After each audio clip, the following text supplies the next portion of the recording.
La Fundación Sabino Arana y Onda Vasca les ofrecen este espacio.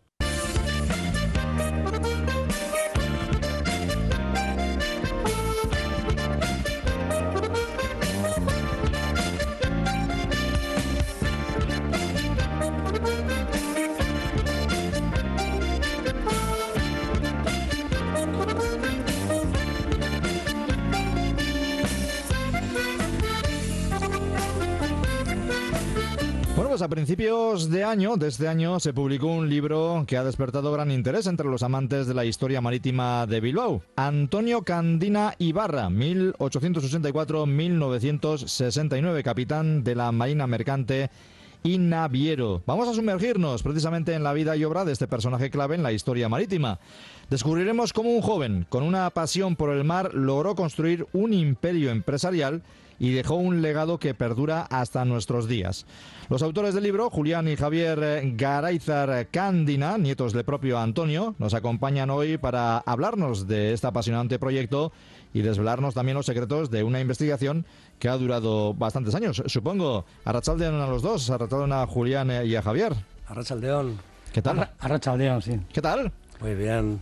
Estamos bien, ¿no? Muy bien, y sí. Además, cuando hay que hablar de familia, cuando hay que hablar bien, sobre todo de la familia, mejor que mejor, ¿verdad? Un homenaje a nuestro Aitite. Eso es. Al final se puede convertir en un homenaje. Bueno, comentarnos. Primero vamos a adentrarnos con algún detalle sobre los temas que vais a abordar primeramente en esta charla, en la charla del jueves que vais a ofrecer. Bueno, en principio vamos a hablar sobre un libro en el que he participado juntamente con Juan Carlos Díaz Lorenzo, que es doctor en ingeniería, tiene máster en ciencias de la comunicación y licenciado en historia. Es un gran historiador naval, ha escrito ya 65 libros y tuve la suerte de conocerlo y hemos conjuntado su sabiduría con mi investigación y hemos editado un libro sobre el abuelo, que no había nada escrito sobre él, y investigando, pues en principio la genealogía y después recuperando información de la familia y leyendo mucha prensa histórica, a través de internet, tanto en las bibliotecas como en internet, pues hemos ido poco a poco sacando información sobre él, como su vida personal viene de la familia, como capitán de la Marina Mercante, que navegó en 3 o 4 barcos, todos ellos de la Compañía Marítima del Nervión, que familiarmente se llamaba La Marítima. Fue capitán ha trabajado durante 20 años, y posteriormente, pues ya sabiendo con todo lo que sabía por su navegación, pues fundó 3 compañías navieras. La Compañía Marítima Vidasoa, que tuvo 4 o 5 barcos, y la Marítima Velilla Candina, y también la Marítima José Mari Candina, Marítima Candina.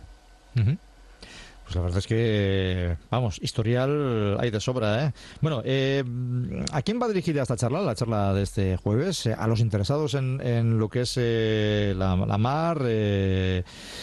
¿A quién va dirigida? ¿A quién puede ir dirigida? La verdad es que va dirigida a un público en general y a todos aquellos a los que les guste un poquito la historia de nuestro país, porque hay que poner un poquito en contexto histórico este personaje. Este personaje pues nació a finales del siglo XIX y tuvo una vida larga y muy interesante, y bueno, pues a lo largo de la charla vamos a poner un poquito en contexto todo lo que significó el descubrimiento de las minas a nivel de la margen izquierda, todo el desarrollo industrial, esas minas de hierro sin ácido fosfórico, que eran de tanto interés para los que hacían acero en Europa, y que significó pues un auténtico boom a nivel industrial, ¿no? Eso trajo cambios extraordinarios. Vamos a ir abordando un poquito todos esos aspectos, pero bueno, me quería centrar primeramente en lo que va a ser la charla de este jueves. ¿Dónde y cuándo?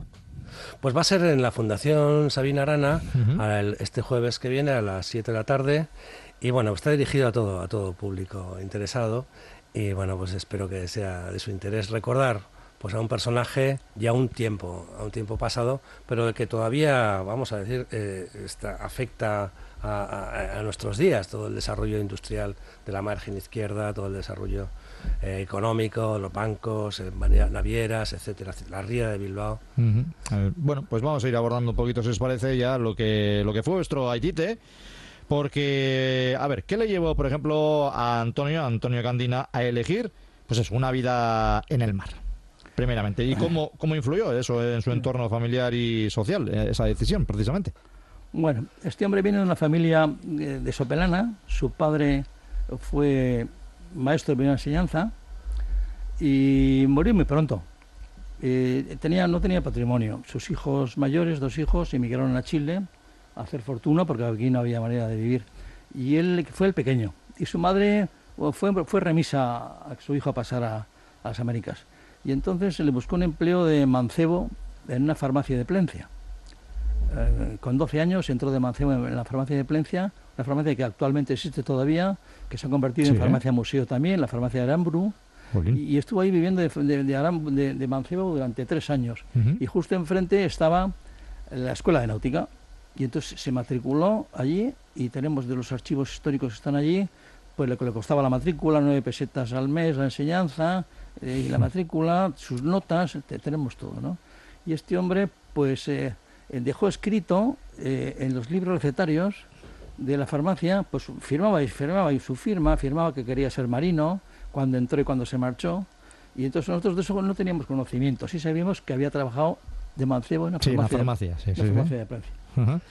Hasta que un día pasamos por esa farmacia, que he sido profesor de la Facultad de Farmacia, me atreví a entrar, me encontré con una antigua alumna y dejé ahí una tarjeta. Y pregunté, oye, a lo mejor es esta, pero nuestra madre nos ha dicho en numerosas ocasiones... O sea, no sabíais exactamente si era esa o no. Entonces, al de unos días dejamos el recado y al de unos días nos mandó un correo el farmacéutico titular de esa farmacia, Enrique Aramburu, nieto de aquel Pedro Aramburu con el que trabajó el abuelo, que efectivamente, mirando, como dice Julián, los libros recetarios, soy Antonio Candina Ibarra, tengo 12 años, escrito con su puño y letra, y quiero ser marino. Entonces ahí es donde se vio que efectivamente quería ser... Blanco y en botella, ¿no? Blanco y en botella. Exactamente. Y a partir de ahí, Julián pues ha desarrollado una investigación en archivos, etcétera, etcétera. ¿Mucho trabajo? Sí, mucho trabajo, casi de 10 años de investigación. Y curiosamente, aunque pensamos que los marinos están ahí fuera y no sabemos nada de ellos, pues no es cierto, porque en aquella época era muy importante la marinería y las navieras. Y entonces se publicaban diariamente en todos los periódicos un cuadro, casi como la Bolsa de ahora, por ejemplo, con las acciones, donde estaban los barcos de todas las compañías de aquí, las más importantes, bueno, casi todas. Y luego siempre había una nota portuaria de los barcos que entraban y salían y qué cargamentos llevaban y no estaban descargando. Y entonces, mirando periódicos y miles de periódicos, no solamente de Euskadi, sino también ingleses y americanos, pues se ha reconstruido la vida de todos sus barcos. Madre mía. En los que navegó y luego en los de su compañía.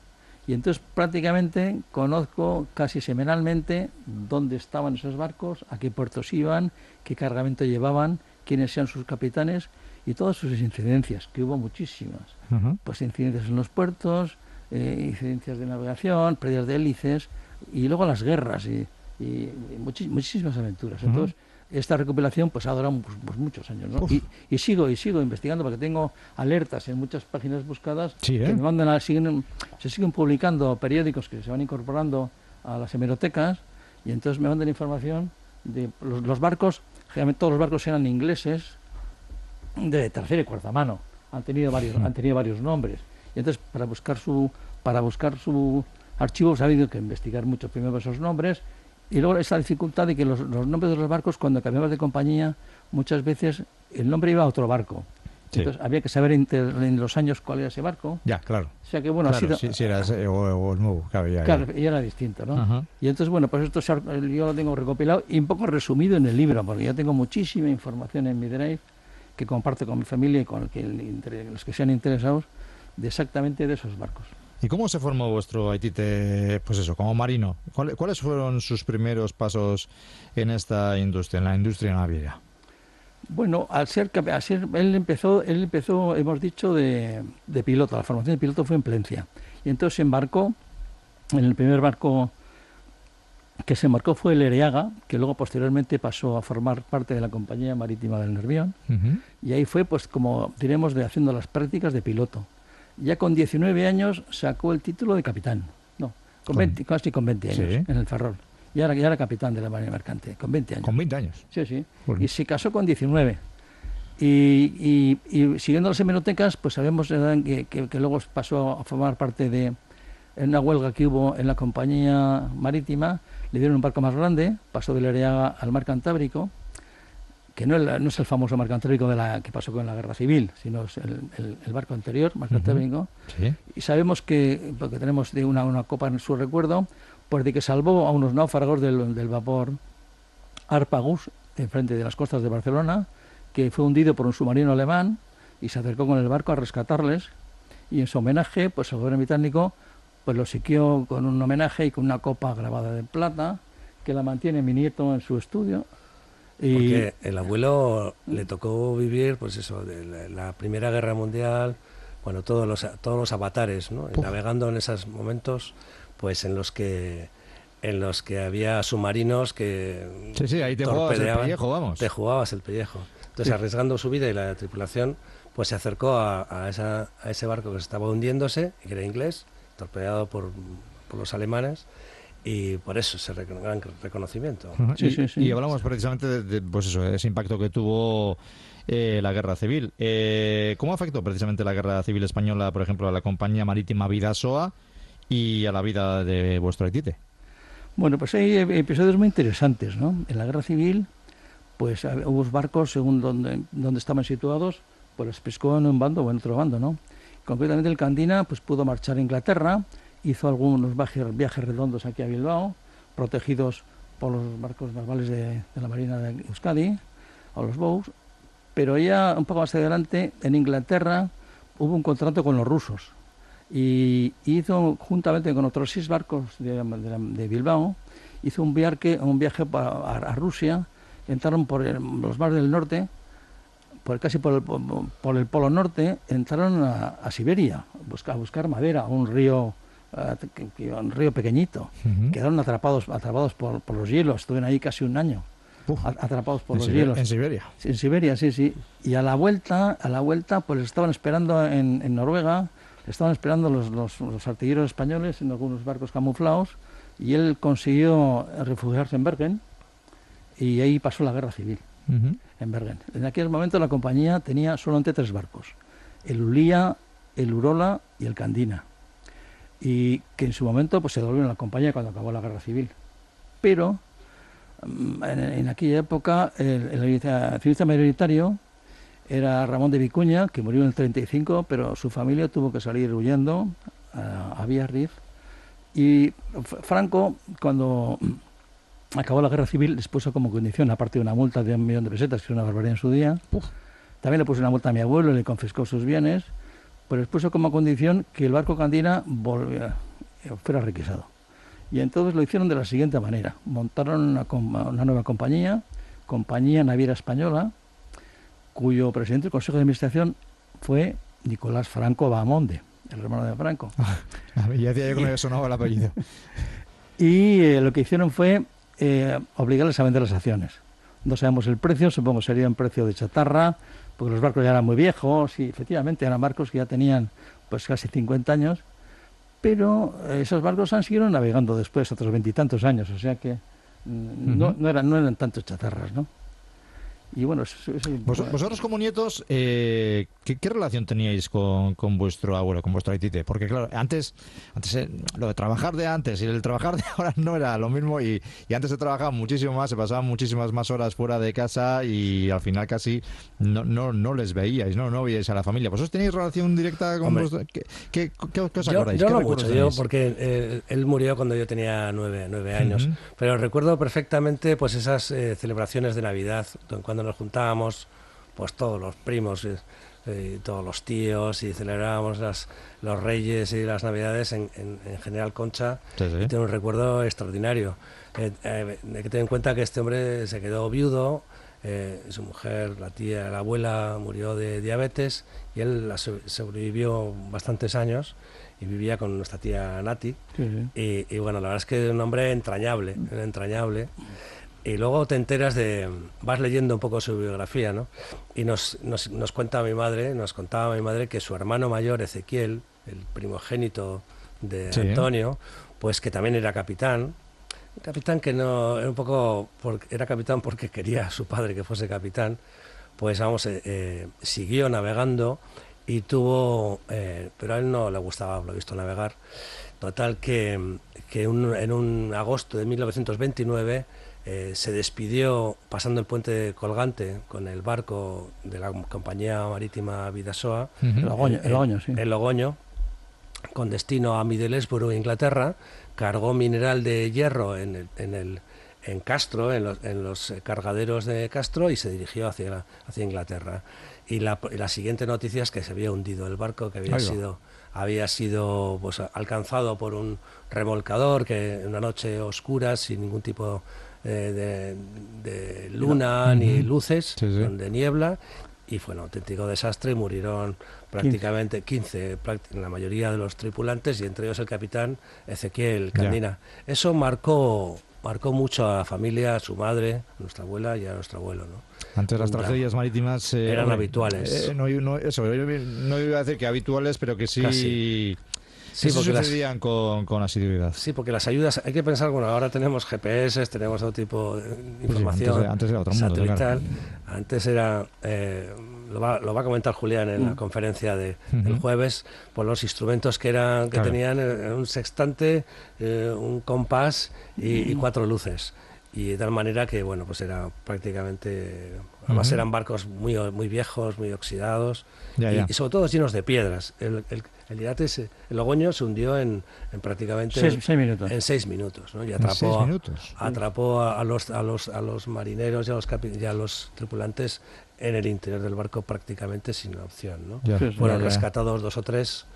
Y eso marcó un poco la familia desde entonces, ¿no? Y precisamente a raíz de ese accidente, por ejemplo, como decías, de Ezequiel, del primogénito, ¿alguno de la familia pues ha seguido como digo, sus pasos en el mundo empresarial o en el mundo marítimo, vamos? Sí, su segundo hijo, José María Candina Aguirre Mota, porque mi abuela era Aguirre Mota, pues fundó una compañía de embarque y de equipamiento de buques, ¿no? Y entonces, pues este hombre fue tesorero de el Bachuque de las Arenas, y en una comida con ostras resulta que pues, le sentó una ostra mal, supongo que murió de una peritonitis con 29 años. Madre mía. Y entonces, pues su abuelo se tuvo que acercar un poco a la compañía porque dejó un hijo póstumo, y entonces el abuelo, después de la guerra, pues se hizo cargo de la compañía hasta que este hijo pues ya tuvo capacidad para seguir la navegación, que fue José María Candina Ezcurdia, que luego montó la Marítima Candina, famosa porque ha estado su nombre pues en el canal de Deusto puesto, y en el canal de Santurce hasta hace poco, de equipamiento de buques y tripulaciones. O sea que el abuelo pasó de mancebo a piloto, de piloto a capitán, de capitán a naviero, y de naviero a consignatario. Vaya carrera, ¿eh? Sí, la verdad es que muy larga. Y bueno, más marcado por esos incidentes familiares tan tristes, marcado por las guerras, la Primera Guerra Mundial, la Segunda Guerra Mundial, en fin, la gripe del 18, todo ese contexto de la ría, toda esa época tan bonita, pero por otro lado tan difícil de la ría de Bilbao y de los puertos, ¿no? En este libro, por ejemplo, hay mucha historia, hay mucho contenido histórico, pero hay también vivencias vuestras propias o de vuestros propios padres.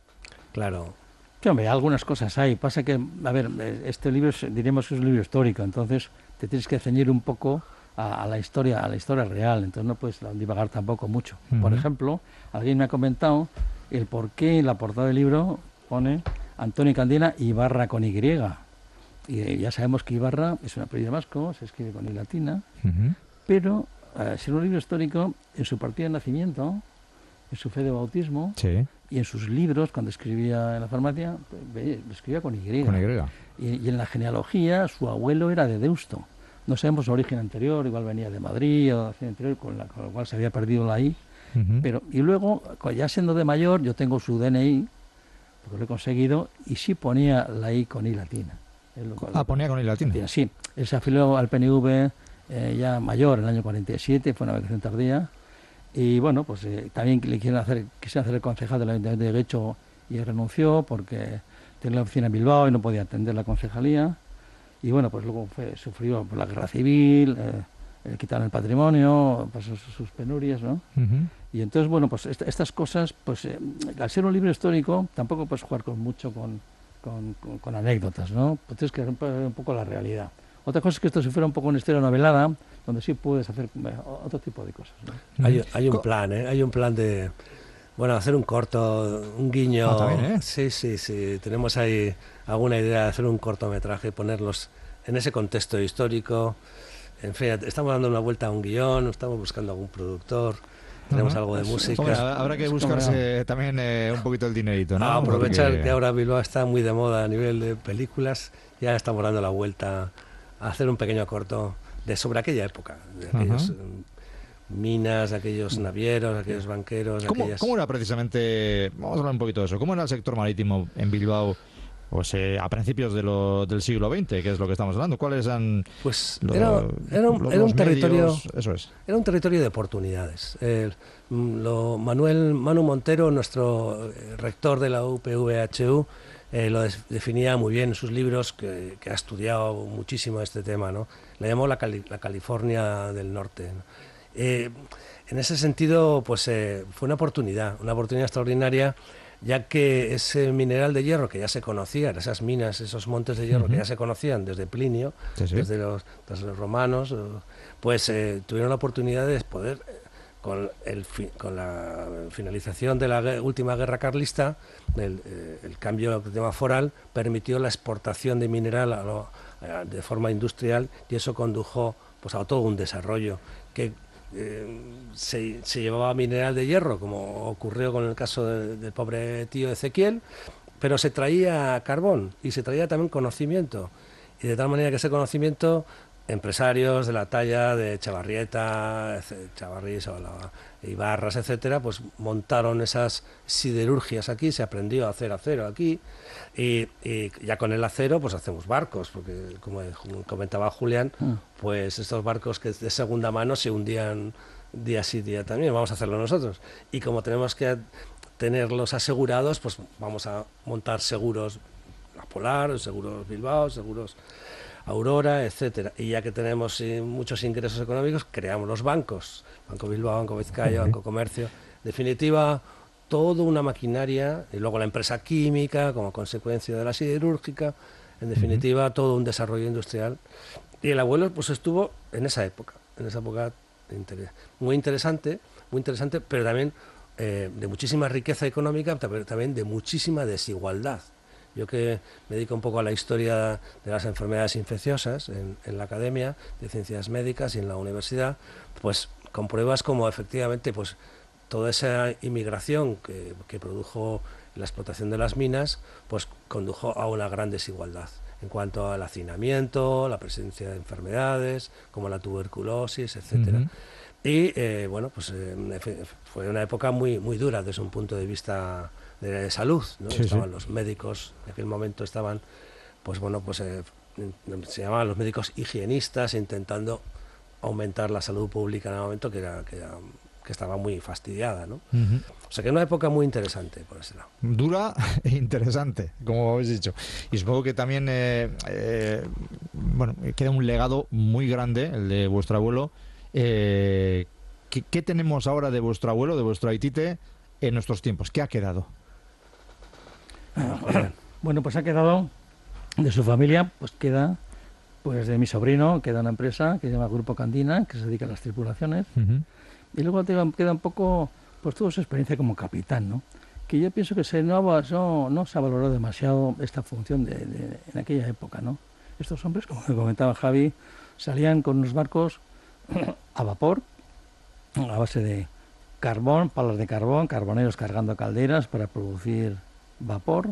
Ese vapor movía unos motores que en su día pues tenían 3 cilindros, tenían 4 metros de altura, iban y con eso pues atravesaban todos los mares, que iban desde América, Inglaterra, a cualquier parte, ¿no? Y entonces, la función de los capitanes, que son casi diría pues, los jefes de gobierno, estás en el mar tú solo y tienes facultades para todo, desde para cazar hasta echar a un muerto por el mar, ¿no? Y entonces tienes que ejercer de todos los mandos, tener las cartas, saber de navegación, por supuesto, los vientos, los puertos, las cartas de navegación, cómo se llevaban, y luego llegabas a puerto y tenías que hablar en inglés generalmente. Mi abuelo solamente sabía euskera, luego su padre era profesor por el señor, que también algo de castellano, pero tienes que saber perfectamente inglés, que lo tuvo que aprender, pues para hablar con los consignatarios, con los prácticos, con todo aquello. Qué mérito en aquellos tiempos, ¿eh? Fíjate, estamos hablando de casi de final de la guerra de Cuba, cuando empezó, pues en 1998. Le han tocado todas las guerras, ¿no? Sí, la verdad es que dura. Y la verdad es que es impresionante, bueno, al menos para nosotros, cuando entras en el registro, ahora cualquiera puede entrar en la isla, en el registro de la isla de Ellis, que está enfrente de Nueva York, y pones Candina y ahí aparece pues un escaneado, pues, escrito a puño y letra de mi propio abuelo, en la que aparecen todos los tripulantes y tal, y ponía Máster, Capitán Antonio Candina, con lo que significaba para ser capitán, te responsabilizas del pasaje, de la carga, de las enfermedades. En la prensa americana era muy corriente, cuando un barco llegaba a puerto, publicar en el periódico que tanto la compañía como el capitán no se hacía cargo de las deudas de sus tripulantes. Sí, lo publican en el anuncio en la prensa. El capitán tal, la compañía tal, no se hace cargo. ¿Por qué? Porque salían después de un mes de navegación o 2 meses de navegación, pues los tripulantes pues salían a disfrutarlo, a gastar el dinero como sea y dejaban lo que sea, ¿no? Y entonces era habitual pues dejar cañones, que se llama ahora, o hacer cualquier cosa. Sí. Y yo tengo muchos recortes de prensa en ese sentido, ¿no? Es que navegar por esos mares con esos barcos tuvo mucho. Sí, tiene muchísimo mérito. Muchísimo mérito. No valoramos precisamente. Y con el miedo en el cuerpo, de que venga un torpedo. Sí, pero yo creo que tenían asumido ya muchas veces que los marinos generalmente, y sobre todo los de antes, pues tenían asumido que partía, pero no sabían cuándo ni si iban a volver. Eso es verdad. Es duro. Durísimo. La verdad es que durísimo, sí. Durísimo. Os voy a pedir un titular, ya que esta entrevista también se va a subir al podcast de Onda Vasca, un titular con el cual describiríais pues a vuestro abuelo, su legado, su obra, su vida. Un titular, a ver. Venga, Julián, uno y yo. El que no has puesto en el libro, precisamente, el que no lleva el libro, ese titular, os voy a pedir un titular, a ver. Que vosotros sois los que mejor conocéis precisamente a vuestro abuelo. Bueno, pues a ver, que fue capitán y naviero. Entonces, te quiero decir que no sé qué decirte, no soy periodista, pero yo diría algo relativo a un personaje en una época de muchísimo interés en el desarrollo de Bilbao, un gran capitán, un precursor, sí. ¿No? Tampoco hay que, bueno, pues hay por supuesto otros capitanes, todos son. Hay empresas como Sota y Aznar, etcétera, que tenían decenas de barcos. El abuelo en Bidasoa tuvieron hasta 11 barcos. Fue la tercera o cuarta empresa náutica nacional. Estaba la compañía transatlántica, por supuesto, con muchos mercantes. Pero a nivel de Bilbao era un momento de oportunidad, porque prácticamente casi cualquier iniciativa empresarial muy arriesgada, ¿no? Pues en un solo barco llevando mineral de hierro se podía amortizar todo el precio del barco. O sea, había mucha gente que se arriesgaba. Sí. Muchos, por supuesto, no consiguieron más que tener un barco, ¿no? Pero era un momento de oportunidad. Sí. Bueno, pues el pasado marítimo de Bilbao está lleno de historias fascinantes. Hoy hemos conocido una de ellas junto a sus nietos, Julián y Javier Garáizar Candina.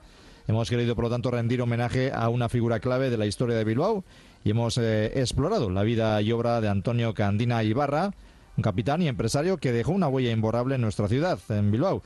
Nos han acercado, como decíamos, a la vida de Txuaitite y nos han permitido conocer también mejor el pasado marítimo de Bilbao. A través de sus experiencias hemos entendido mejor cómo era el mundo marítimo de principios del siglo XX y cómo ha evolucionado hasta nuestros días. Pues Julián y Javier, eskerrik asko, muchísimas gracias por estar con nosotros. Muchas gracias a vosotros. Y nada, pues a contarlo todo el jueves en esa charla en la Fundación Sabino Arana. Están todos invitados. De acuerdo. Agur. Agur, Agur, agur.